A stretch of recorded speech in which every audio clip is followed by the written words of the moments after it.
Tu fais entre 0 et 1000 commandes par mois. Ton focus, c'est ton acquisition. Entre 1000 et 2000 commandes par mois, là, effectivement, tu peux commencer à implémenter d'une certaine manière une stratégie CRO. Et au-delà des 2000 commandes par mois, là, tu débloques tout l'univers du CRO. Si tu as besoin de 3 expertises qui sont très différentes les unes des autres pour faire fonctionner une roadmap CRO. Tu as besoin tout simplement du CRO, le CRO stratégiste, celui qui va émettre les hypothèses, qui va tout analyser en amont, le designer, l'UX designer et le développeur Shopify. Donc en fait, c'est vraiment un cercle qui, quand tu le maîtrises, devient ultra vertueux, mais qui est super galère à maîtriser tout simplement. Donc on va venir faire des tests qui vont avoir des impacts assez importants, et soit ça casse, et ça casse bien, soit ça passe, et ça passe très fort. Donc en fait, les plus 1, plus 2, plus 3%, c'est même pas vraiment ce qu'on vise. On vient viser 5, 6, 7, 10, même plus de 10% de revenus par visiteur, et de profit par visiteur. Salut à tous et bienvenue dans ce nouvel épisode du Rendez-vous Marketing. Aujourd'hui, je suis avec Andrea de Over. Donc tu es le fondateur d'une agence spécialisée en CRO avec, on va dire, je pense, une verticale sur Shopify. Comment tu vas, Andrea? Très bien, et toi? Merci pour l'invitation. Bah écoute, avec grand plaisir. J'ai vu que tu étais pas mal présent sur LinkedIn en ce moment et que tu publiais des choses vraiment intéressantes, que tu es aussi passé sur d'autres podcasts. Et je souhaitais t'inviter pour parler du CRO qu'on a déjà abordé chez nous. On l'a abordé l'année dernière, une fois ou deux. Et là, je voulais vraiment l'aborder d'une autre manière avec toi. Et l'idée, c'était en fait de voir, tu sais, genre quand tu as un budget, en budget marketing, comment arbitrer ce budget entre du CRO et de l'acquisition.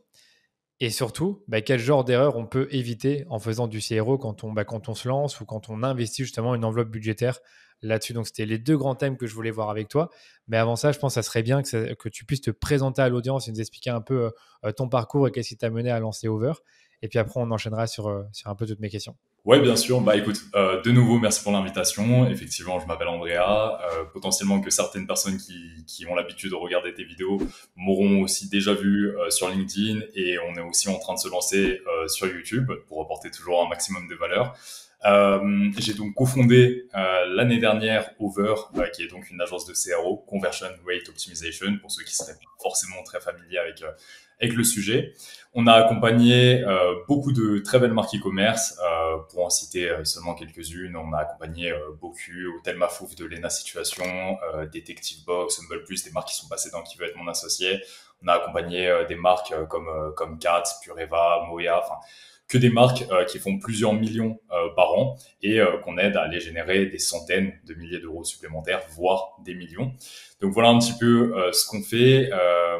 Comme je te le disais, j'ai cofondé Over il y a à peu près 1 an, mais en réalité, ça fait 5-6 ans que Camille, ma cofondatrice, et moi-même, on est des petits commerçants, en fait, tout simplement.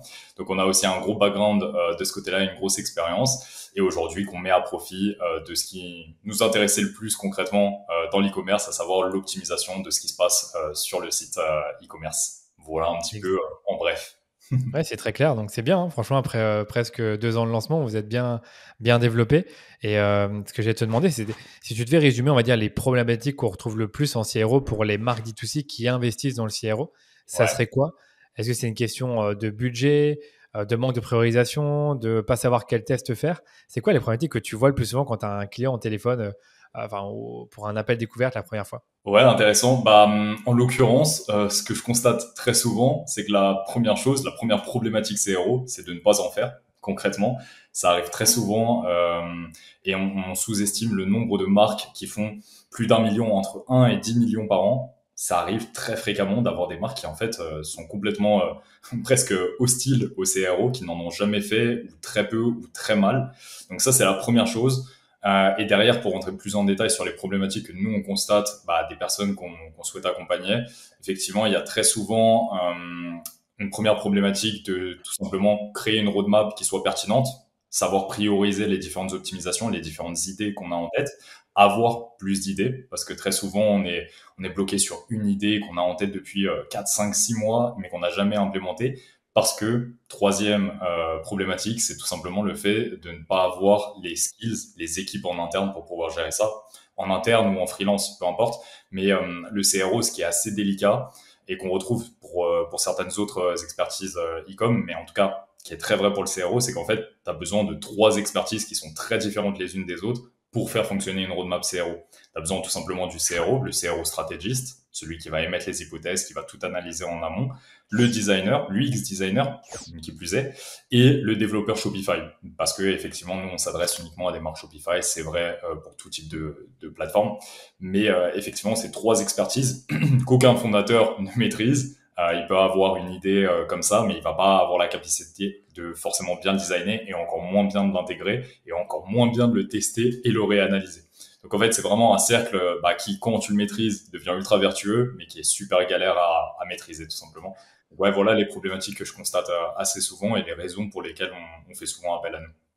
Oui, parce qu'en fait, l'acquisition, quand tu veux le faire tout seul, globalement, il y a toujours une possibilité que les chargés de marketing, communication fassent les campagnes sur Meta et éventuellement se fassent des petites créas. Mais en CRO, j'ai l'impression que c'est quand même un peu plus technique puisqu'il y a toujours du développement derrière. Et donc ça pose un problème pour les marques. Ouais, totalement. Et pareil, pour des marques qui sont assez bien établies, qui vont aussi avoir des enjeux de branding, tu le constates aussi, c'est des personnes qui vont pas forcément savoir mettre les bonnes maquettes en place. Et du coup, bon, qui dit maquette assez optimisée, assez pertinente, dit forcément intégration encore plus complexe. Donc de nouveau, tu rentres cette fois-ci dans un cercle qui est ultra négatif parce que justement, tu peux pas avoir ces solutions facilement. On a tous déjà expérimenté de contacter un développeur sur Upwork, Fiverr ou quoi que ce soit, sans que ce soit vraiment fonctionnel. Donc ouais, il y a effectivement cette difficulté très concrète. Moi, j'ai une question à te poser, c'est est-ce que ça t'arrive parfois de refuser des clients parce que le CRO, c'est pas encore une priorité pour eux? Je sais pas, c'est une question large sur le coup, mais nous, ça peut arriver qu'on refuse des clients, on se dit, ben, en fait, actuellement, ton problème, c'est pas l'acquisition, c'est la rétention ou c'est ton trafic organique, tu n'en as pas suffisamment, donc tu vas être très dépendant de l'acquisition, ou encore, tu n'as juste pas les reins assez solides pour avoir une agence en acquisition. Bah ouais, effectivement, ça arrive, même très souvent. J'aurais pas forcément de pourcentage à partager, mais en tout cas, ça nous arrive extrêmement souvent parce que on considère que avant de se lancer en CRO, il faut déjà avoir une acquisition stable. Donc, on commence déjà à répondre aussi au sujet que tu avais en tête pour ce podcast. L'acquisition, c'est comment dire, un élément qui est obligatoire pour une marque e-commerce. Le CRO, ça l'est pour une marque e-commerce qui fonctionne déjà. Donc en fait, tu as toujours cette étape en amont qui est celle d'avoir une acquisition stable, d'avoir compris quel est son avatar client, même si le CRO peut aider à affiner, ça c'est un vrai gros sujet aussi en CRO. Mais effectivement, en amont, tu dois déjà savoir à qui tu t'adresses, comment tu t'adresses à lui, avoir un trafic stable, parce que tout est une question de data en CRO. Donc si tu ramènes 100 personnes par jour sur ton site, tu vas pas très loin concrètement. Donc ouais, nous, ça nous arrive très souvent de refuser tout simplement des personnes qui souhaitent échanger avec nous. On prend cet appel, mais très vite, il se termine parce que tout simplement, c'est des personnes qui sont encore à un niveau trop peu avancé de leur développement de marque et on leur donne quelques conseils pour justement qu'ils puissent se développer et on l'espère revenir vers nous quelques mois plus tard. Mais ouais, ça arrive extrêmement souvent pour le coup. Par exemple, le nombre de visiteurs sur le site, c'est souvent un bon indicateur pour vous. En fait, si tu as 1000 visiteurs par mois, en fait, faire du CRO, ça sert à rien. Par contre, si tu en as 30 000, là, je pense que ça devient intéressant. Ouais, et encore 30 000, malgré tout, ça reste encore assez faible. Ok, Nous, on raisonne effectivement par rapport au nombre de visiteurs, mais encore plus pertinent par le nombre de commandes. Parce qu'à la oui. fin, ce qu'on fait en CRO, pour certaines personnes qui seraient pas familières avec ce qu'est le CRO, c'est en grande partie, une partie très importante du travail, c'est de lancer de l'A/B testing. Et Oui. l'A/B testing, ça suppose que tu vas venir vérifier une hypothèse en opposant la variante A, qui est la variante de base, à la variante B, qui a été modifiée justement.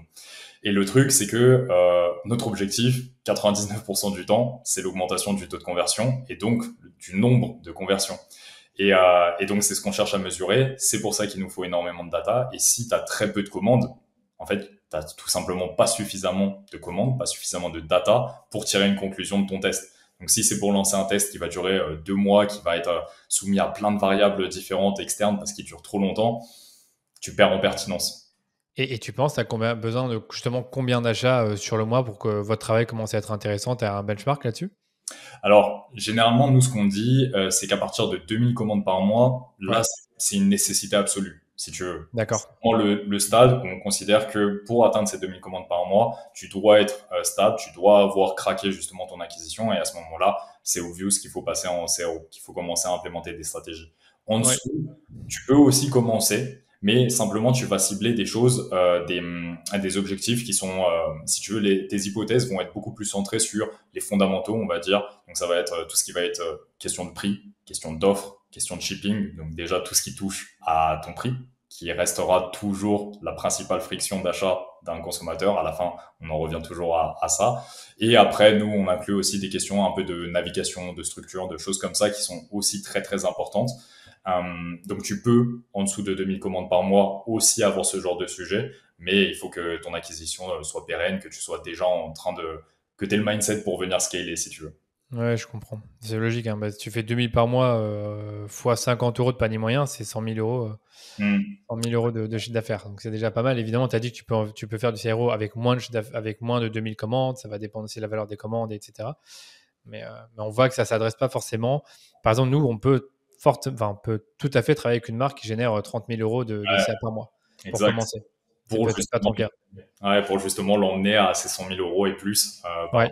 Et c'est pour ça justement qu'on renvoie très souvent justement faire des agences comme la tienne pour aider ces personnes à passer un cap pour que effectivement elles atteignent ne serait-ce que 50, 60, 70, 100 000 euros de revenus par mois. Et après là, elles ont le nombre de commandes mécaniquement qui est suffisant pour venir travailler en CRO. Et là, tu peux avoir des ROI qui sont juste monstrueux sur ce qu'on peut faire en CRO derrière.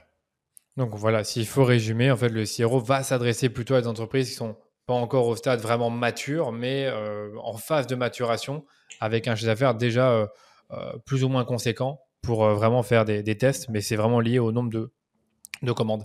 Question rapidement, on a parlé de tests. C'est quoi les tests les plus fréquents que tu fais pour tes clients sans forcément les classer en typologie de test, selon que ce soit sur la homepage ou la page produit? C'est quoi qui revient le plus souvent? Parce que tu as parlé du test de prix et je trouve que c'est un test super intéressant et peut-être même l'un des premiers à faire. Est-ce qu'il y en a d'autres que tu as l'habitude de faire? Ouais, effectivement, prix, shipping, comme je le disais juste Ouais. avant, offre. Et en fait, ces trois seuls points, tu vois que tu as des dizaines et des dizaines, si ce n'est des centaines de tests que tu peux mener uniquement sur ces trois points. Parce que, tu sais, on va réfléchir, par exemple, prenons l'exemple du shipping. Le Ouais. shipping, tu te dis, OK, j'ai une marque qui propose une livraison en point relais à 2,90 € et une livraison à domicile à 4,90 €. Oui. Tu vas avoir un test dans un premier temps sur justement ces prix. Est-ce que si tu passes 1 euro moins cher, tu fais 1,90 € et 3,90 €, est-ce que tu convertis mieux? A contrario, si tu augmentes d'un euro, qu'est-ce qui se passe? Tu peux venir te poser la question aussi de si je propose la livraison offerte en point relais, qu'est-ce qui se passe? Si je la propose aussi à domicile, si je crée un écart plus conséquent ou moins conséquent entre les deux types de livraison, si j'offre la livraison à partir de tel montant. En fait, tu vois, rien que là, en l'espace de 10 secondes, je viens de citer au moins 5-6 tests qu'on peut mener sur cette seule et unique question de la livraison. C'est hyper intéressant. Et admettons que tu offres la livraison, est-ce qu'automatiquement vous allez augmenter le prix pour conserver la marge ou pas forcément? Pas nécessairement. Pas nécessairement. En fait, là, encore une fois, ça va être ultra personnalisé. Ce qu'il faut bien avoir en tête aussi, c'est que le CRO, tout part d'un audit. Tout part vraiment d'une analyse ultra personnalisée, approfondie de ta marque, de ton avatar client, de ta situation, de ton marché, de plein de choses qui, derrière, déterminent comment tu vas adapter ta stratégie sur ces sujets-là. Mais pas nécessairement. Tu peux avoir plein de configurations différentes et plein de résultats différents. Et qui vont être, même sur des mêmes tests que tu lances sur différentes marques, tu auras je dis pas jamais, mais en tout cas très rarement les mêmes résultats. C'est ça qui est passionnant aussi. Ouais, tu vois rarement les mêmes résultats, donc c'est plus difficile de pouvoir prédire à l'avance sur 10 tests que tu vas lancer, combien vont réellement fonctionner. Ou est-ce que justement, avec le temps et l'expérience, ces 2 dernières années, parce que de ce que j'ai compris, ça fait vraiment 2 ans que vous le faites à fond pour des marques, est-ce que vous avez pu réussir à vous dire, voilà, moi si je lance 10 tests, j'arrive à identifier qu'en moyenne, on a 5 winners, 3 neutres et 2 échecs, par exemple. Totalement. Pour le coup, c'est une chose dont on n'avait pas forcément conscience à la base. On n'avait pas forcément une idée de, OK, ce sera ça notre win rate. Mais avec le temps, forcément, nous, on traque évidemment tout. Hein. C'est ce qu'on prône. Donc, évidemment, on l'applique aussi de notre côté. Et la stat actuelle qu'on a en interne et qui est la North Star métrique, si tu veux, de l'agence, c'est vraiment maximiser ce win rate des tests. On est à approximativement 60%. On tend de plus en plus vers le 70%, mais ça reste encore délicat, on va dire, parce que tout simplement, c'est des stats qui sont déjà délirantes, en fait. Faut bien se rendre compte que ça représente. Si, approximativement 6 tests sur 10 que tu lances peuvent te rapporter des plus 3, plus 4, plus 5, plus 10, plus 15% de taux de conversion, de panier moyen, de revenus par visiteur globalement, les résultats à la fin de l'année sur ton bilan sont juste insane. Ouais, Donc, c'est vraiment incroyable. Est-ce que vous arrivez à quantifier l'impact que vous pouvez avoir sur le chiffre d'affaires d'une entreprise, justement, avec les tests? C'est-à-dire, je fais le test de livraison offerte et j'essaye de quantifier l'impact d'augmenter la livraison offerte sur le taux de conversion, pardon, de offrir la livraison sur le taux de conversion et in fine sur le chiffre d'affaires. alors ça, on a essayé de le faire pendant un temps. La réalité, c'est que, encore une fois, c'est Ouais. très compliqué parce que bah forcément, pour prédire quelque chose, il faudrait se baser sur de la data. Mais comme je le disais juste avant, tu vas pouvoir mener 10 fois le même test exactement de la même manière sur 10 marques différentes et avoir des résultats complètement opposés. Non seulement il y a une marque pour qui ça représentera plus 8% de taux de conversion et une autre pour plus 10, Voilà. mais Ouais, aussi une autre où ce sera moins 3, tu vois. Donc en fait, c'est très compliqué. On a essayé justement de mieux prédire ces choses-là, mais la réalité, c'est que voilà. l'expérience, c'est très compliqué. Je t'ai posé cette question parce que si vous avez une autre agence que Over qui vous commence à vous faire des promesses de, à première vue, vous allez pouvoir augmenter de X% votre chiffre d'affaires grâce au CRO, faites attention parce que effectivement, c'est comme en acquisition, c'est très difficile de prédire l'impact d'une stratégie CRO ou d'acquisition sur le chiffre d'affaires, le CPA, le taux de conversion, enfin peu importe. Ouais, Très 100%. difficile. Il y a Par tellement de contre, variables. il y a C'est tellement de variables. Par contre, la stat que tu donnes, moi, je trouve qu'elle est véridique. C'est dire, bah, nous, sur tous nos clients, bah, 60% de nos tests, ils aboutissent sur un résultat positif de au moins, je suppose que c'est plus 1% ou plus 2% de taux de conversion. même bien plus. En général, ça, tu vois, là, je suis en train de me dire que c'est très bête qu'on n'ait pas forcément trop traqué cette métrique. Le Panier revenu moyen. moyen généré Ouais. supplémentaire, ça serait très intéressant. Je me le garde en tête Et pour tout oui. à l'heure. Oui. Mais effectivement, non, on est même sur des chiffres qui sont bien plus importants parce qu'on a aussi cette philosophie, si tu veux. Comme on est sur des tests que nous, on appelle des tests radicaux, en fait, la plupart du temps, on est là pour prendre un risque. En fait, si c'est pour lancer un quick win, un truc sur lequel tout le monde est aligné et on se dit que même si c'est jamais le cas, on a 99% de chances que ça passe. On n'est pas là pour augmenter notre ego en augmentant notre win rate, si tu veux. Donc, on va venir faire Oui. des tests qui vont avoir des impacts assez importants. Et soit ça casse, et ça casse bien, soit ça passe, et ça passe très fort. Donc, en fait, des plus 1, plus 2, plus 3%, c'est même pas vraiment ce qu'on vise. On Oui. vient On vise viser plus. 5, 6, 7, 10, même plus de 10 pour cent de revenus par visiteur et de profit par visiteur, qui plus est. Revenu par visiteur. Ok, ouais, je comprends. Pour toi, attends, pour toi, plus 10% de revenus par visiteur, c'est sur le panier moyen, du coup. Alors, C'est c'est en fait le revenu par visiteur, pour clarifier, c'est vraiment le cumul, pour faire très simple, du taux de conversion et du panier moyen. Et du panier moyen, c'est ça. Pour toi, c'est vraiment ces trois métriques-là que tu regardes en premier, finalement. C'est Ouais, est-ce que j'augmente mon taux de conversion, mon panier moyen et in fine mon revenu par visiteur. Ok. c'est ça, qui est la finalité. Si tu veux, tu peux très bien avoir un taux de conversion qui augmente, je dis n'importe quoi, de 7%, un panier Ouais. moyen qui baisse de 3%, mais ça te donnera approximativement, c'est pas comme ça qu'on le calcule évidemment, mais ça te donnera un revenu par visiteur global qui augmente de 4%. Ok. Et c'est ça que tu aimerais traquer potentiellement sur l'ensemble de tes tests. Ouais, exactement. Et le Ok. revenu qui est associé, même si, encore une fois, d'une marque à l'autre, ça change totalement. Mais je Oui. trouve que c'est un indicateur assez intéressant. Et derrière, encore plus intéressant, nous, on parle beaucoup de revenus par visiteur pour, encore une fois, simplifier notre discours. Mais comment, derrière, ça se répercute pour la marque? Ce qui l'intéresse fondamentalement, c'est pas de booster une fois de plus son ego avec un CA énorme, mais pas de rentabilité. Donc, Oui. c'est-à-dire que le revenu par visiteur, c'est cool. Le profit par visiteur, ça l'est encore plus. Ça l'est encore plus. Ouais. Ok, d'accord. Et pour faire tout le suivi des tests, petite question pratique, ça se fait sur un Notion, un Asana. Comment vous faites le suivi de succès, pas succès, justement, plus X% de revenus par visiteur, c'est là-dessus? Alors, sur les statistiques qu'on a, on les obtient grâce à l'outil qu'on utilise d'A/B testing qui est Ah oui. James. Mais par contre, effectivement, derrière nous, on a des dashboards avec tous nos clients avec qui on travaille. On a un dashboard quand même assez poussé pour le coup, qui est sur Notion, effectivement, où on a Hmm. toutes les informations, on lui affiche justement son win rate. On a, tu sais, avec les petits graphiques, on peut justement te Oui. sortir des stats et te dire, voilà le résumé de la prestation à ce jour, voilà ce qui se passe, et voilà en quoi on est une agence rentable. Ah, c'est vraiment trop intéressant d'avoir ces dashboards-là comme une agence d'acquisition peut avoir ces dashboards de Meta, Google, Shopify, rentabilité, etc. Ok. Il y a des synergies qui sont tellement évidentes, encore une fois, entre acquisition et CRO. Ce que j'ai l'habitude de dire, très sincèrement, c'est que tu as en e-commerce, sur la partie croissance, ce qui veut dire que j'exclus toute la partie produit, supply, etc., toute la partie un peu plus logistique, mais tu vas avoir trois grands leviers. Tu vas avoir donc toute la partie acquisition, toute la Oui. partie CRM et toute la partie CRO. C'est C'est vrai. des différents leviers qui te permettent de gagner de l'argent concrètement. Bah oui, hein, c'est clair, tu n'en as pas beaucoup plus, hein. Éventuellement, logistique, si tu veux baisser tes coûts de production pour améliorer tes marges, mais on s'entend, là, c'est plus forcément de la croissance, c'est de l'optimisation de la bottom line, hein, donc de ce qui reste à la fin. C'est ça. Ok, bah écoute, pour moi, j'avais voilà, les questions que je posais hein, pour ceux qui se demandaient, c'était un peu des mythes qu'on voit souvent sur le CRO. J'en ai peut-être un dernier rapidement, mais je suppose que tout ce qui est couleur de bouton, c'est pas vraiment des choses sur lesquelles vous focalisez. Non, effectivement, ça c'est vraiment Des mythes. le mot est très bien choisi, c'est un mythe. Enfin, Ok, c'est-à-dire que encore une fois, tu vois, je reprends un peu ce que je disais juste avant par rapport aux tests radicaux. ah Euh, oui, Tu pourrais changer la couleur de ton bouton, la faire passer du rouge au bleu. Ce serait pas un test radical, c'est-à-dire que oui, bien évidemment qu'il y a un monde où ça change quelque chose, où tu viens chercher un petit peu de performance, ou au contraire que tu apprends que ça change pas grand-chose.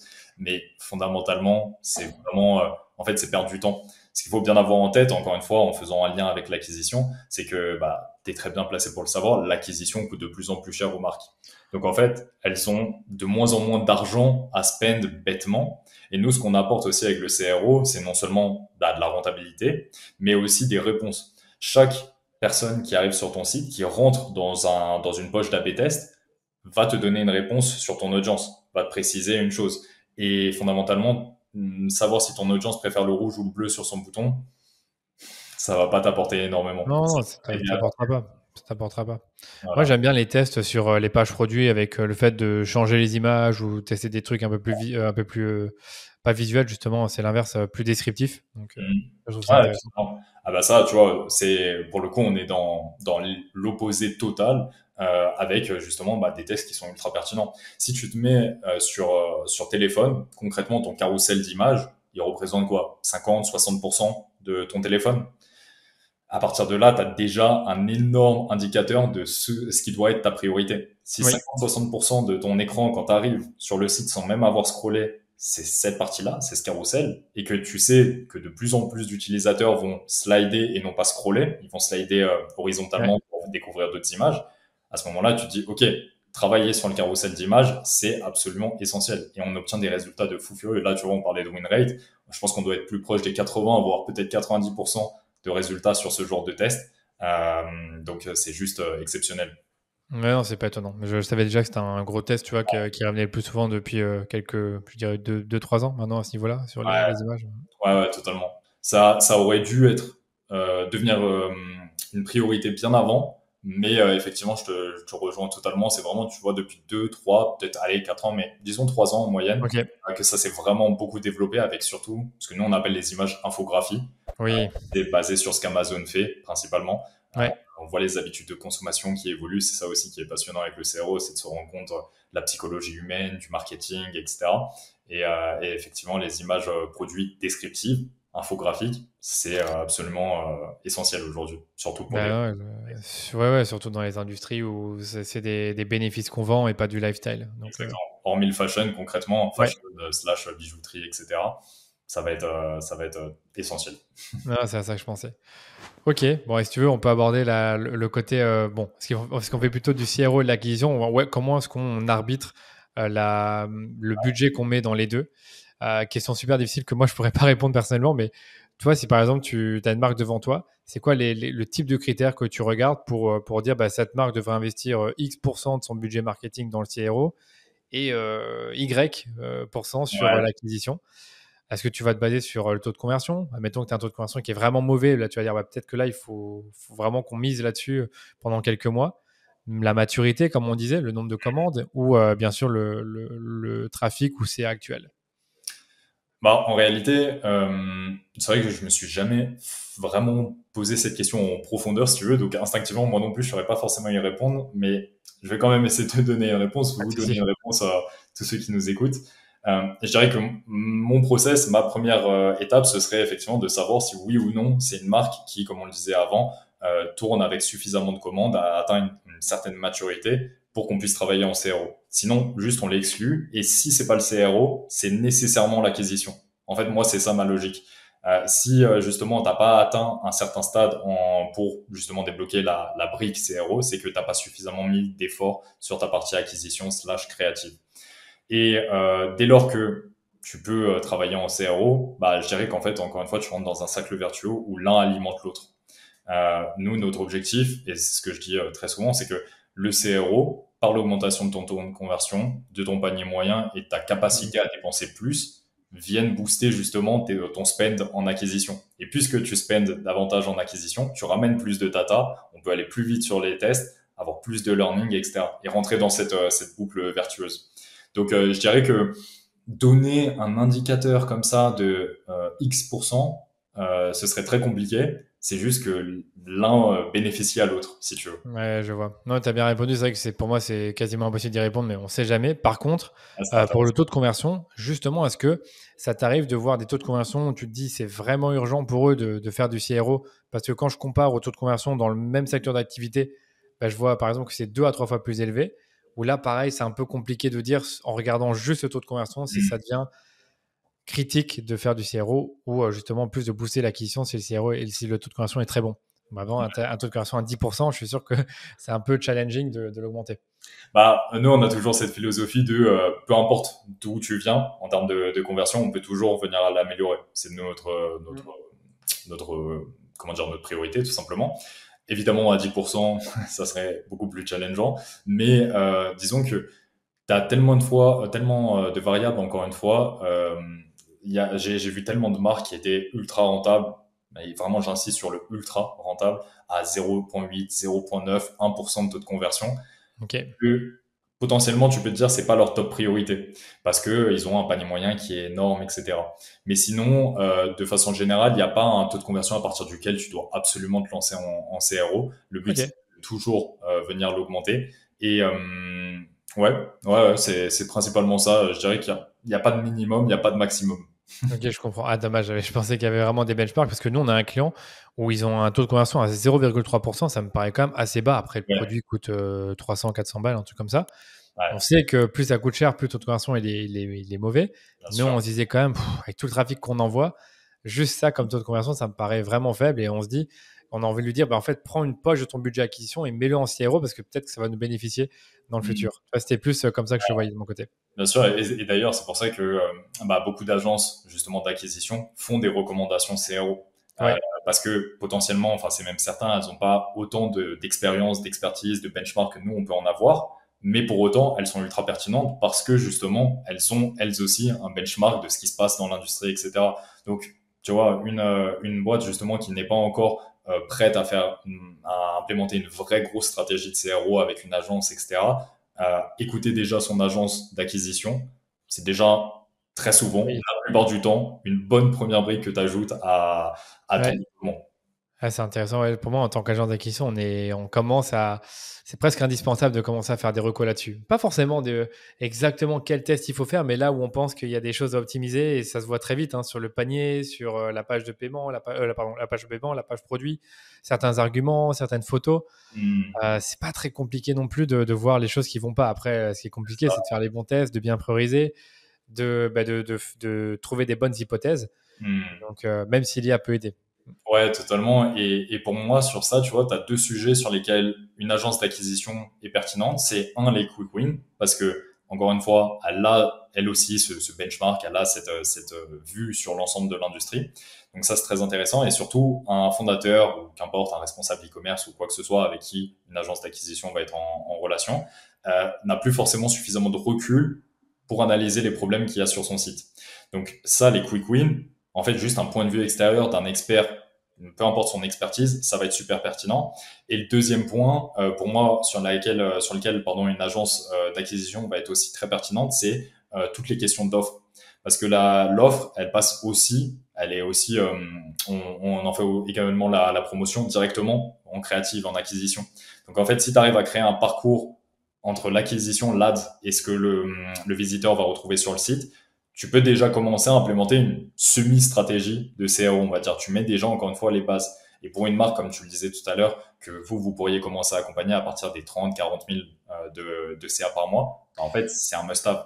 Oui, l'offre est méga importante au début. À tout. Le fait de trouver le bon, par exemple, il y a un client, on avait identifié qu'il fallait vraiment enfin, il avait plusieurs produits et quand tu le vendais en bundle, ça convertissait mieux, ça augmentait le panier moyen et c'est ça qui avait permis de débloquer plus de budget parce que c'était plus rentable de faire l'acquisition. Et parce que ton Ok. CPA max augmente et donc tu peux avoir beaucoup plus de possibilités derrière pour justement faire davantage d'acquisitions et avoir toujours plus de data, etc. 100%. Yes. Une autre question que j'avais, c'est sur la maturité. Ça, on a un tout petit peu parlé, mais si moi je comprends bien, une marque qui fait justement entre 0 et 300 000, peut-être que le CRO, c'est un peu tôt, parce qu'il y a très peu de chances qu'elle fasse ses 1000 ou 2000 commandes par mois. J'ai l'impression que quand tu es entre 300 000 et 1 million, tu peux commencer à faire des petites choses. On Hmm. verra le nombre de tests que tu peux faire ou qu'est-ce que tu priorises en premier si on a un peu plus de temps. Par contre, moi, j'ai l'impression que quand tu dépasses la barre des 2-3 millions, j'ai l'impression que si tu n'investis pas en CRO, c'est presque une erreur stratégique sur ton business. Tu vois ce que je veux dire? Ouais. Déjà, j'aimerais que ce soit une anomalie. Ça l'est malheureusement pas. C'est-à-dire que, encore une fois, Oui, je le constate très souvent, trop souvent. Mais effectivement, c'est un truc. En fait, encore une fois, moi-même avec mon passé d'e-commerçant, on a fait des très beaux chiffres. On a atteint justement ce genre de palier. C'était inévitable en fait de mettre en place une stratégie CRO, d'autant plus que ce que je constate très souvent, c'est qu'en fait, les marques qui atteignent ce genre de revenus l'ont fait principalement grâce à leur stratégie acquisition créative. Super, c'est trop bien, c'est une brique qui est complètement validée de ce côté-là, ils savent se renouveler, etc. Mais en fait, c'est un site qui très souvent a été fait par son fondateur il y a 2, 3, 4 ans et qui n'a oui, presque pas évolué en fait. Hormis peut-être un changement de bannière pour les offres promotionnelles, ce qui est encore une fois le strict minimum. Hormis ça, rien n'a changé, tu vois, et c'est fou parce qu'encore une fois, c'est un site fait au mail, donc déjà les bases n'étaient pas nécessairement ultra bonnes, et en plus il n'a pas évolué, donc tu viens de perdre 3 ans de learning sur ta marque qui aurait bénéficié à l'ensemble de ton écosystème. c'est énorme. C'est énorme. C'est vrai que. Et d'où le fait, en fait, de se lancer au bon moment quand on a simplement les moyens de le faire et qu'on voit qu'il y a des choses optimisées et qu'on les identifie. Totalement. Par contre, ce qui fait toujours peur, je pense, c'est de mesurer le ROI.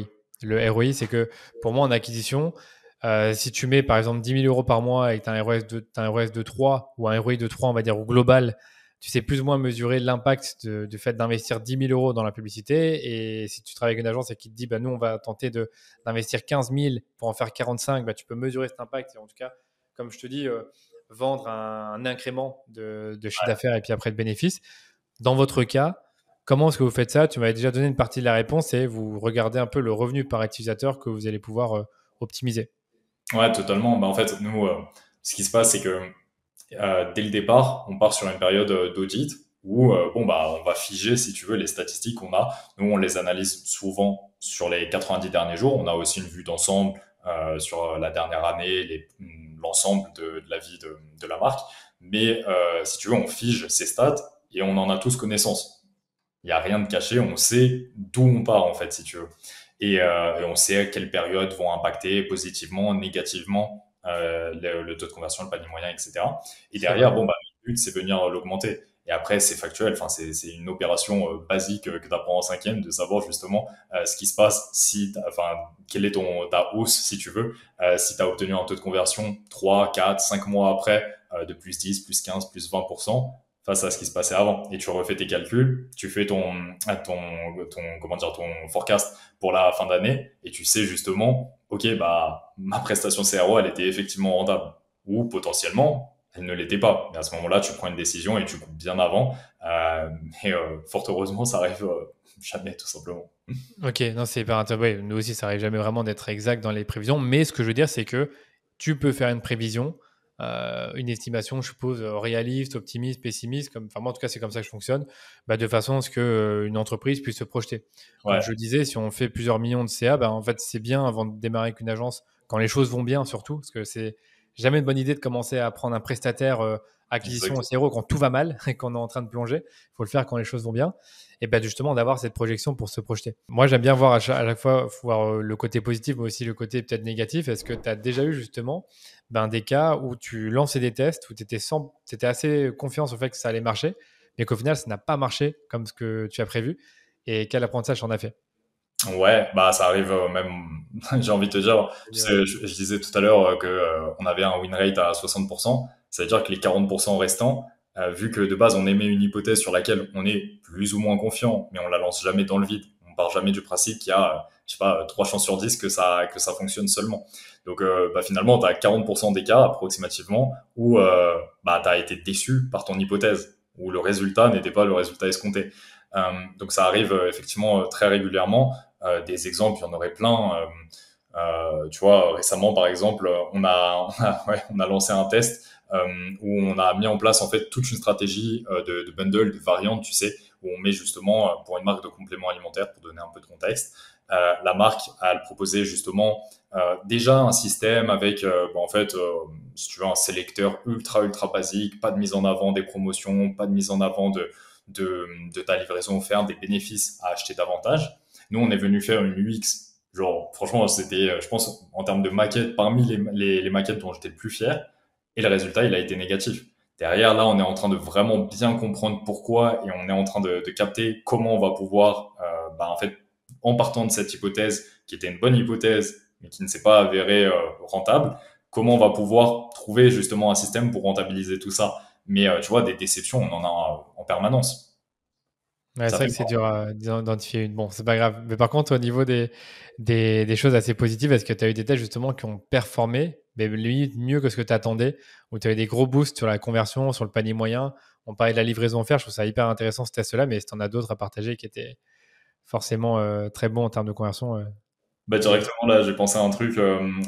Pour le coup, je dois rendre hommage entre guillemets à l'une de nos clientes, la fondatrice de Detective Box, qui a eu pour le coup une très bonne intuition. Si tu veux, on a mis en place vraiment toute une stratégie aujourd'hui. Si vous connaissiez le site Detective Box il y a encore 3 à 4 mois, vous le reconnaîtriez à peine Ah ouais? aujourd'hui. Ouais, sur certains aspects, on est venu vraiment implémenter des changements très profonds de consommation, tout simplement, et qui ont apporté des résultats juste insane pour le coup. La dernière brique, si tu veux, de cette suroptimisation, cette surenchère, justement, ça a été Émilie, du coup, qui l'a proposé. En fait, on est venu mettre en gros en place une page Pack Builder. Donc, pour ceux qui connaissent pas, Detective Box propose des enquêtes, un petit peu des escape games à domicile pour Ouais. vraiment vulgariser, simplifier au maximum. Et du coup, là où ils avaient initialement une page collection, nous, on est venu créer une page Pack Builder. Donc, en fait, sur une seule et même page, tu peux avoir accès, comme si c'était une page collection, à toutes tes enquêtes, venir les sélectionner et avoir des promotions qui sont associées. Tu sais quoi, j'ai exactement pensé à ça avant que tu me le dises, parce qu'en fait, je connais un peu Émilie et j'avais déjà fait un podcast avec elle. Elle me disait qu'en fait, elle augmentait le nombre d'enquêtes au fur et à mesure, des enquêtes faciles, compliquées, plus longues, moins longues. Et je me dis, bah, en vérité, oui, il y a sûrement un truc à faire à ce niveau-là. Si tu en prends Exact. plusieurs, ou si tu veux comparer une à une autre, je sais pas trop, mais je sais pas pourquoi j'ai pensé à ça Bah, c'est avant que tu donnes le test. exactement ce qu'on a mis en place. Si tu veux, ça, c'était la première brique justement de cette optimisation, enfin de cette liste d'optimisation. On est venu créer cette page. Les résultats, ils ont été insane. J'ai pas envie de dire une bêtise, c'était plus 10, plus 11% de revenus par visiteur de mémoire. Donc vraiment, C'est énorme, ouais. très Ouais, c'est conséquent. énorme. Tu vas pas nous dire le panier moyen, mais ouais, c'est quand même pas mal, ouais. Ouais, c'était vraiment conséquent. L'impact, il était surtout énorme sur le taux de conversion, évidemment, parce qu'on Ouais, ok. simplifiait l'UX, etc. Et derrière, de cette optimisation-là, on en avait fait une deuxième que j'ai plus forcément en tête. Si, ok, on avait fait des changements UX, etc. Et troisième étape, justement, c'est Émilie qui l'avait proposé. C'était à ce moment-là, puisqu'on avait déjà cette page, c'était de faire sauter la page collection, en fait. On a complètement D'accord. hide, caché la page collection. Chose qui est assez contre-intuitive. Tu vois, tu arrives sur un site e-commerce avec plusieurs références, tu t'attends à avoir une page collection, à tout voir, etc. Bah, en supprimant cette page et en forçant un petit peu à les consommateurs, les visiteurs à aller sur le pack builder, bah, on a très nettement, là aussi, augmenté notre taux de conversion. Et là, Trop c'était fort. un résultat qui était encore bien plus important que ceux que j'ai mentionnés juste avant. On était choqués. Moi, Trop le fort. Et je suis dessus là actuellement, c'est la page Nos enquêtes. exactement. Et là, tu fais créer votre pack d'enquête, ouais, ce qu'on disait, et puis tu choisis, si tu en prends une, deux, trois, quatre, cinq. Avec Ok. des promotions, etc. Ouais, exact. Et une UX qui était quand même assez poussée. Donc ouais, un résultat qui était juste énorme et que du coup, en fait, si tu veux, une grosse partie de notre taf aussi en tant que CRO, c'est quand on a un résultat qui soit positif ou négatif, c'est venir capitaliser dessus. Négatif, ok, très bien. Pourquoi il a été négatif et comment on peut renverser la tendance, ce que je disais juste avant. Alors qu'au contraire, quand tu as un test positif, bah ok, potentiellement qu'il y a moyen d'aller suroptimiser et Ouais. de pousser encore plus loin. Donc c'est ce qu'on cherche à faire à chaque fois. Ouais, je comprends, je comprends. Est-ce que tu as parfois justement j'ai une sous-question là, c'est des gains. Ben, voilà, tu as un impact immédiat pendant 1 ou 2 mois et après l'impact il diminue avec le temps. Alors, pour être totalement transparent, on va avoir du mal à le traquer parce que ça supposerait de relancer un test avec l'ancienne version, etc. On se rend pas compte si C'est la version B qu'on vient de valider qui, 6 mois après, pourrait amener à moins de performance. Donc, je peux pas te donner une réponse sûre à 100%, mais l'idée, c'est que nous, on mène des tests qui nous permettent d'obtenir une signification statistique, ce qui nous permet, avec assurance, de valider notre test. Donc, en fait, il n'y a aucune raison logique, réaliste, si tu veux, que ça s'inverse quelques mois plus tard. Ça peut arriver, genre, enfin, je veux dire, comment dire, factuellement, ça pourrait arriver, même si, à ma connaissance, c'est jamais arrivé. Ça ferait pas sens, si tu veux, par rapport à comment on mène nos tests en amont.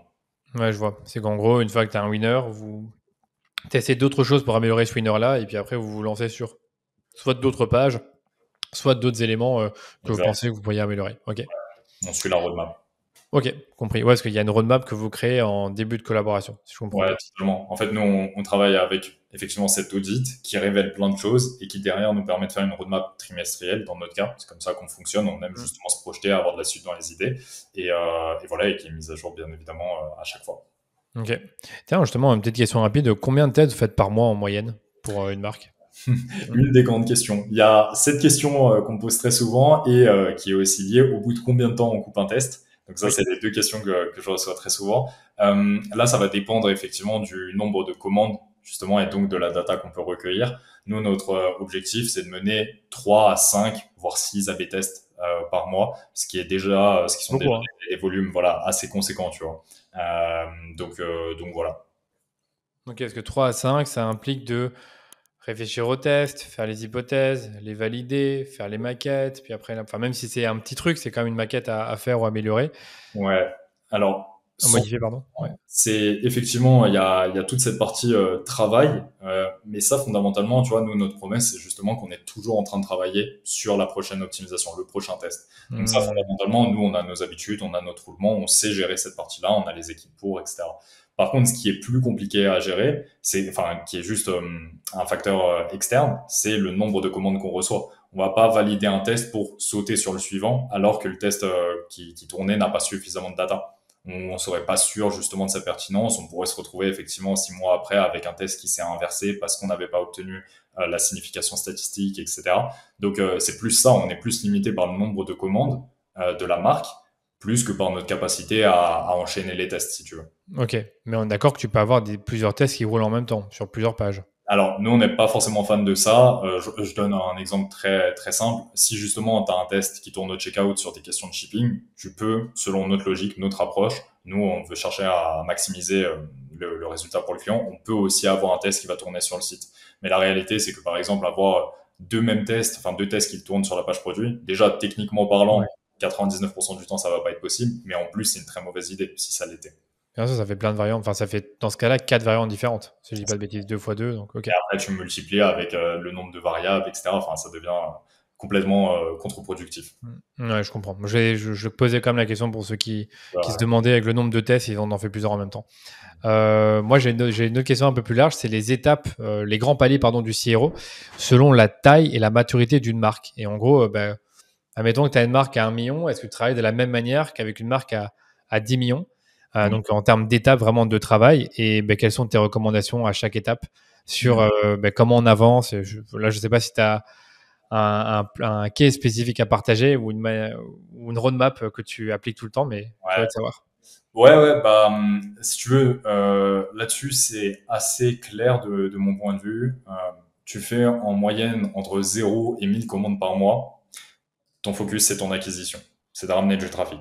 Ok. Entre 1 000 et 2 000 commandes par mois, là, effectivement, tu peux commencer à implémenter d'une certaine manière une stratégie CRO, mais en étant vraiment focus only sur les fondamentaux dont on parlait tout à l'heure, tout ce qui va toucher au pricing, etc. Et au-delà des 2 000 commandes par mois, là, tu débloques tout l'univers du CRO. Si tu veux, tu peux avoir des questions beaucoup plus larges, du UX design, de réponses aux frictions, d'arguments marketing, etc. Tu peux aller beaucoup plus deep dans justement ton approche, parce qu'on part du principe tout simplement, pour la plupart des marques, c'est pas toujours le cas, mais que ton offre, ton prix, etc. ont déjà été validés en amont. Si tu as atteint ce niveau-là, c'est que tu as validé certains fondamentaux en amont et qu'on peut attaquer des sujets où là aussi on peut avoir des résultats qui sont juste insane. Donc voilà un petit peu ouais comment je distingue si tu veux les choses. Et après en réalité de 2000 à X milliers de commandes par mois, il n'y a pas vraiment de limite de mon point de vue. Ton approche va être relativement similaires parce que tu sais que tu as, encore une fois, tout le scope du CRO à dispo pour aller chercher et prioriser les optimisations les plus intéressantes et celles qui ont le plus de chances d'apporter de gros résultats. Ok, compris. Compris. Je n'ai pas forcément d'autres questions là-dessus. Par contre, j'ai une question qui m'est venue en tête, c'est sur tout ce qui est secteur d'activité. Ouais. Est-ce qu'il y a justement des secteurs d'activité où le CRO marche mieux, on va dire, ou a plus d'impact que d'autres, Alors, ou moins bien? non, instinctivement, je te répondrais que non. Nous, on aime beaucoup travailler sur les questions, les marques de santé, beauté, bien-être, maison aussi dans une certaine mesure. Ça, c'est des marques qui sont vraiment très cool parce que bah, justement, tu as beaucoup plus de friction, beaucoup plus d'angles marketing à aller chercher. Je les mets surtout en opposition très concrètement à tout ce qui va être fashion, accessoires, qui sont Ouais. là aussi ultra intéressants parce que là aussi, tu as plein d'angles à aller chercher, etc. Et ça fonctionne très bien. On a des résultats de fou furieux sur pas mal de marques fashion. Euh, donc ça fonctionne super bien aussi. Il y a pas d'univers qui sont moins pertinents pour le CRO. C'est plus derrière l'affinité que tu vas avoir avec telle marque. Tu vois, il y a des marques, genre concrètement, j'adore qu'on travaille dessus parce que juste c'est des clients où genre il y a plein de problématiques, plein d'enjeux qui sont ultra spécifiques et ultra intéressants. T'as d'autres marques et c'est pas un problème qui sont peut-être un petit peu moins passionnantes, mais auxquelles on va même potentiellement apporter des meilleurs résultats parce que c'est encore Ok. plus straight to the point, tu vois, tu peux encore plus aller chercher les vrais gros résultats évidents, on va dire. Et justement, je me posais la question, du coup, d'un secteur à l'autre, tu peux avoir une approche différente ou pas forcément? C'est encore une fois dépendant du diagnostic.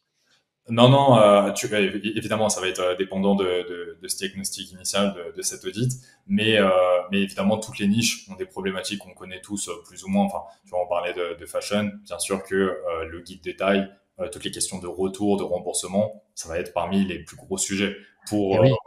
voilà, au contraire, pour du complément alimentaire, tu vas avoir évidemment les questions de la cure. Est-ce que justement tu le prends en cure, est-ce que c'est un one shot, etc. De la provenance, est-ce que c'est du made in France, bah, ce qui est vrai aussi justement pour du fashion, mais en fait chaque univers va avoir vraiment des problématiques spécifiques.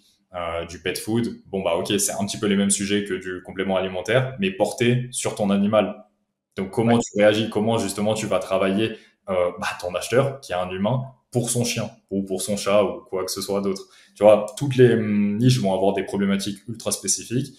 Et derrière, au-delà des niches, des secteurs, tu vas avoir des marques qui ont des sujets encore plus deep, une fois de plus. Typiquement, des marques qui vont être aussi disponibles en pharmacie, en grande surface, etc. Savoir comment tu peux gérer les questions d'offres, de prix, de marge, etc. avec ces marques-là. Euh, Aussi, un sujet que nous, on travaille énormément, c'est tout ce qui va être cannibalisation des ventes. Si en fait, sur ton site, tu utilises énormément l'argument disponible dans plus de 1000 pharmacies, est-ce que la personne qui voit ça, au lieu de passer commande sur ton site, elle va pas plutôt se dire, bon, bah, il y a une pharmacie en bas de chez moi, je vais aller voir. Et du Donc, coup, elle oublie, tu vois. tu as déjà essayé de retirer justement le disponible dans X pharmacie ou X On l'a renseignement? jamais retiré. Par contre, on l'a déjà ajouté et justement, on a mené plusieurs fois le test avec des ABC tests parce qu'on parle beaucoup d'AB testing, mais tu peux Ah, avoir ok. de variantes. Et justement, on cherchait vraiment à mesurer si on avait une cannibalisation ou pas des ventes. Euh, L'écrasante majorité du temps, ça a été très positif. C'est très bien, généralement, de mettre en avant ce genre d'argument. Mais encore une fois, c'est le genre de truc, tu vois, très intuitif où tu te dis évidemment que ça met en confiance. Ah Mais oui. par contre, il faut toujours penser au downside. Justement, est-ce que bah, tu peux pas avoir la personne, encore une fois, qui va chercher le produit en bas de chez toi et c'est OK parce que ça va te rapporter du CA. Mais le problème, c'est est-ce qu'elle n'oublie pas derrière d'y aller? Et si elle y va et qu'elle trouve pas le produit, est-ce qu'elle va penser à finalement aller commander sur ton site? Ok, ouais, pas évident celui-là.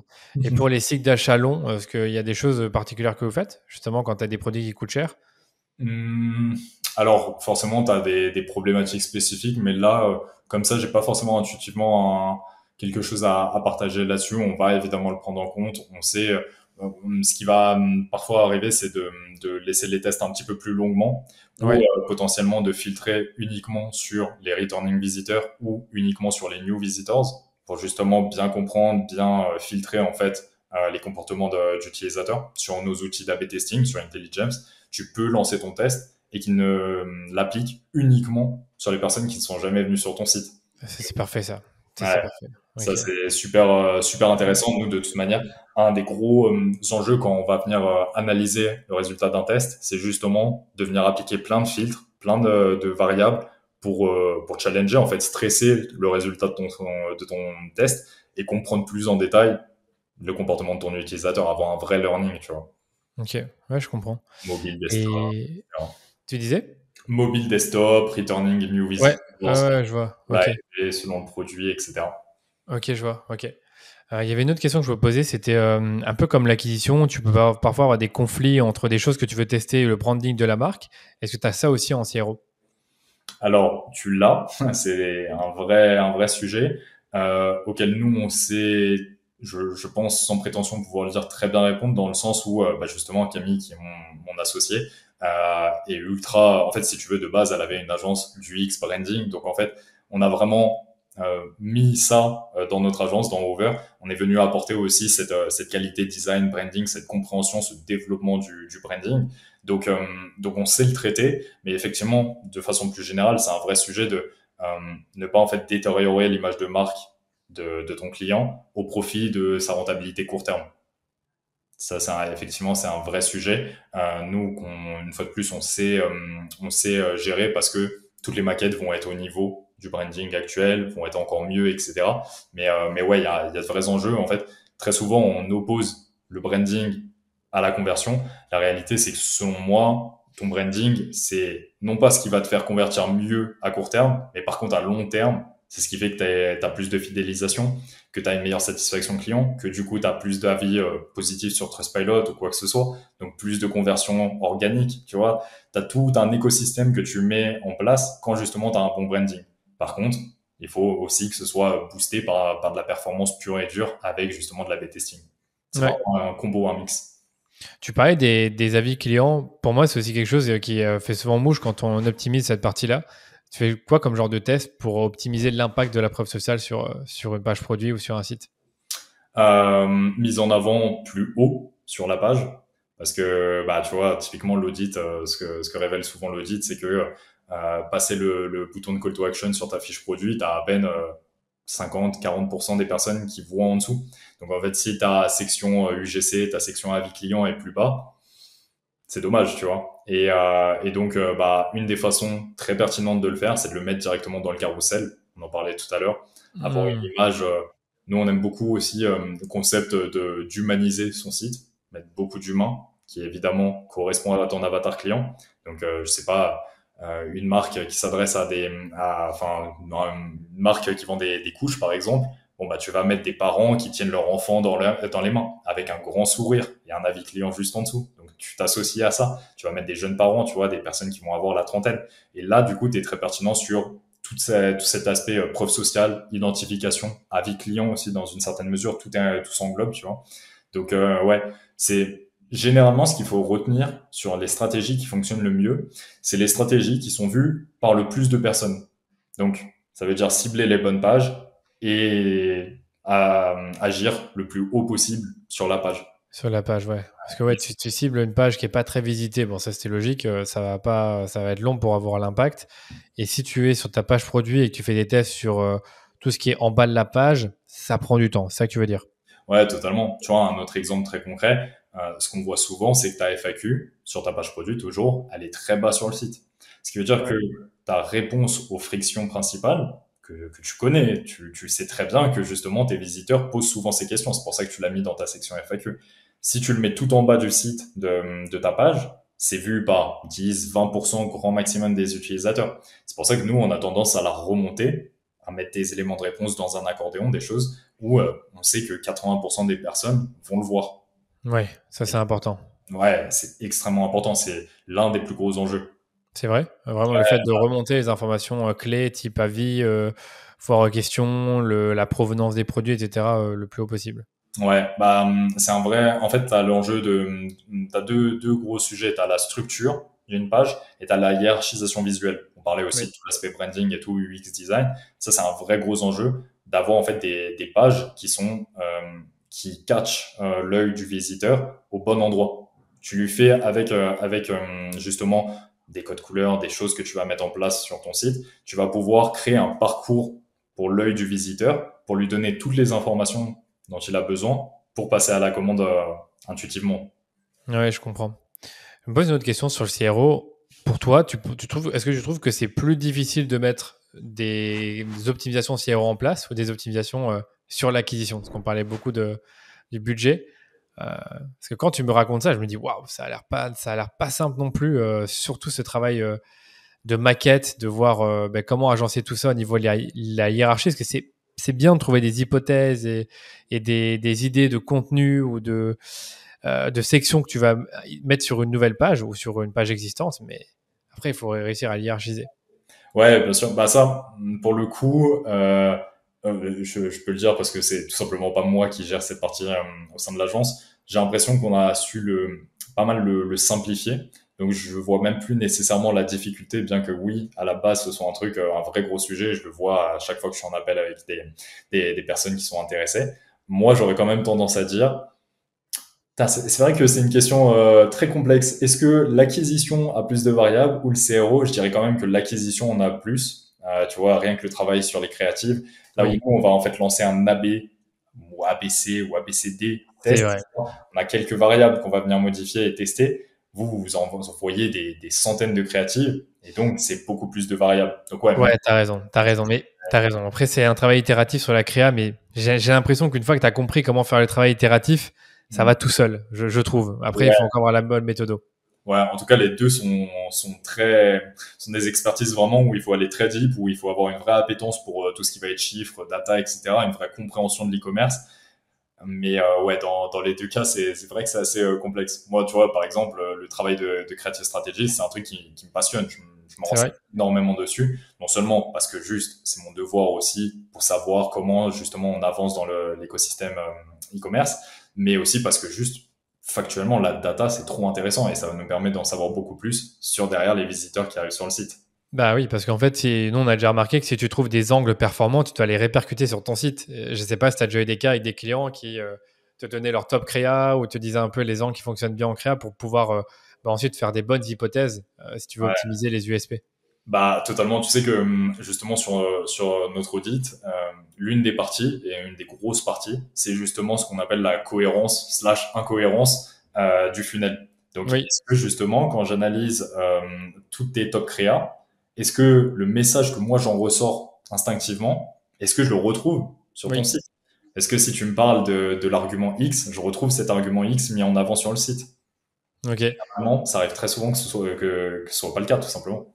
Et du coup, quand tu fais un audit, tu as accès au compte publicitaire ou on te donne juste les top créa que tu vas remettre dans ton audit? Les deux, on demande toujours comment dire que le client vienne nous donner directement les URL des top spenders, mais on va aussi avoir Hmm. accès la plupart du temps à la de compte et aussi on va utiliser des outils comme TrendTrack, des choses comme ça pour avoir Ouais. encore plus de data, voire vraiment avoir une vision très globale.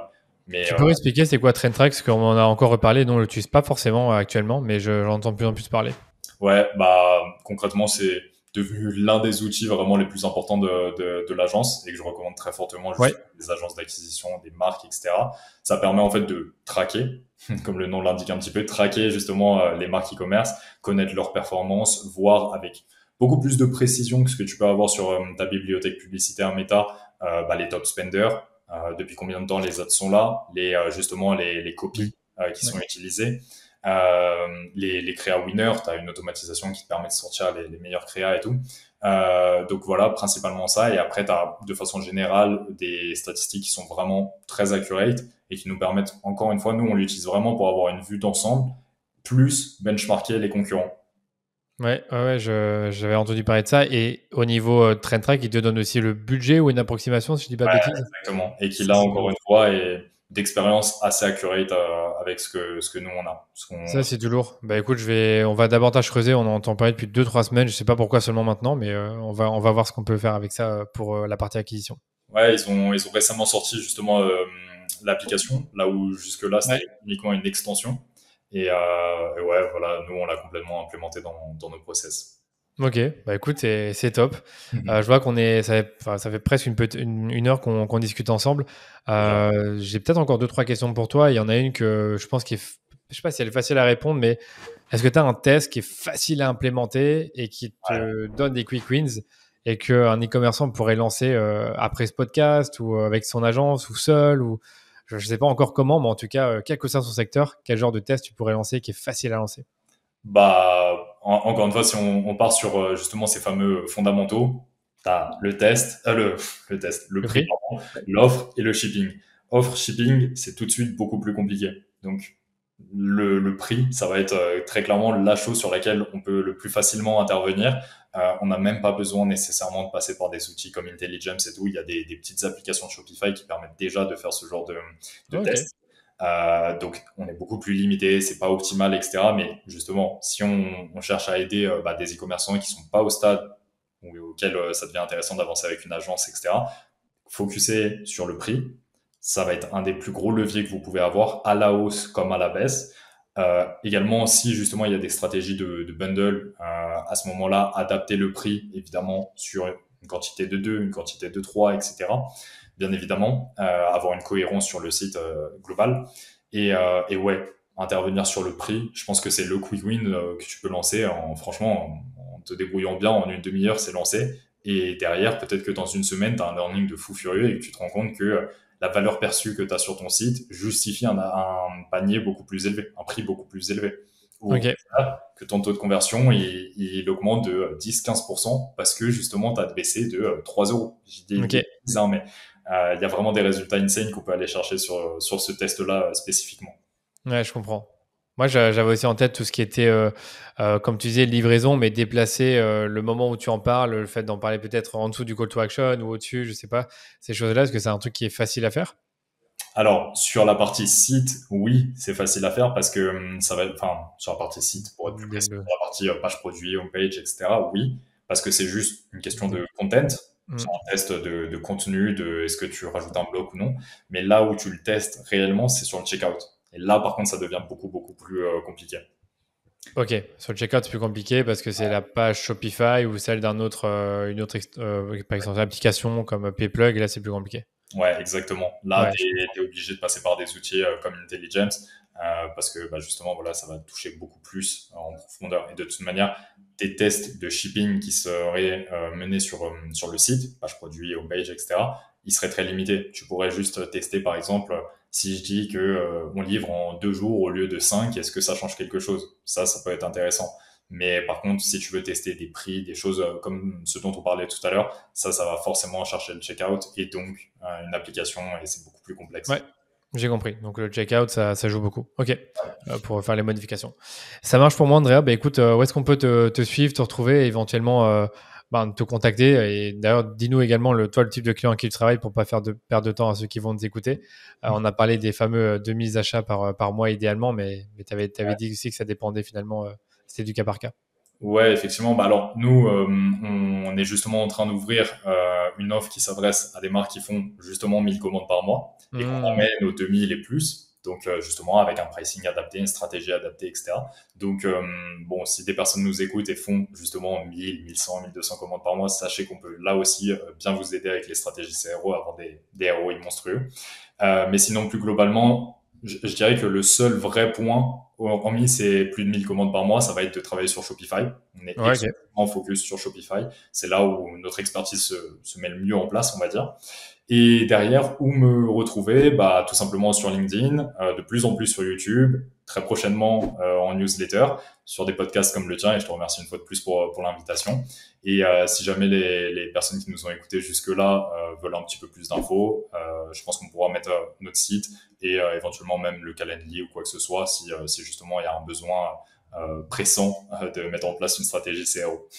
Ok, bah, tu m'envoies tous les liens par mail, on mettra ce que tu veux, mais en tout cas, je pense qu'on a bien entendu tout ça. Et peut-être une dernière question que j'ai pas posée, mais que je pense qui est intéressante, c'est pour une mission CRO, c'est quoi la temporalité minimale que tu conseilles ou que tu as Mm. l'habitude d'avoir avec tes clients? Parce que j'entends parler du one shot, mais toi, j'ai l'impression que tu travailles beaucoup finalement sur du récurrent. Ouais. Voilà, est-ce que tu as des minimums, on va dire, de temps d'intervention? Alors effectivement, nous on travaille exclusivement en accompagnement mensuel, sans engagement. Ok. Et derrière, effectivement, il n'y a pas de minimum. Nous, dès le premier mois, on cherche vraiment à avoir un ROI sur la prestation. C'est, Hmm. on en parlait tout à l'heure, la North Star Metric, c'est avoir le plus haut win rate parce que c'est ce qui nous permet de Ouais. le mieux justifier notre pricing et apporter le plus gros ROI possible à nos clients. Donc en fait, dès le premier mois, tu as très souvent déjà des très bons premiers résultats et après, ça va qu'en s'améliorant mois après mois. Ouais, c'est vraiment intéressant de pouvoir en tout cas avoir des résultats dès le premier mois parce que c'est pas, même pour nous, Ouais, hein, c'est dur de dire en un mois on aura des résultats. ouais, Donc bien c'est sûr. cool. C'est ce qu'on cherche vraiment à faire. Si c'est pas le premier mois, c'est le deuxième mois généralement, mais ça n'excède jamais. En fait, le plus long qu'on ait mis à avoir du résultat, c'était la fin du deuxième mois. Ok, bon voilà, au moins tu es transparent, hyper intéressant. Bah écoute, merci à toi, c'était un plaisir, c'était vraiment top de t'avoir et hâte d'aller sur son podcast si un jour tu interviews d'autres entrepreneurs. 100%, merci beaucoup pour l'invite et j'espère qu'on aura apporté pas mal de valeur aux personnes qui nous ont écoutés jusque-là.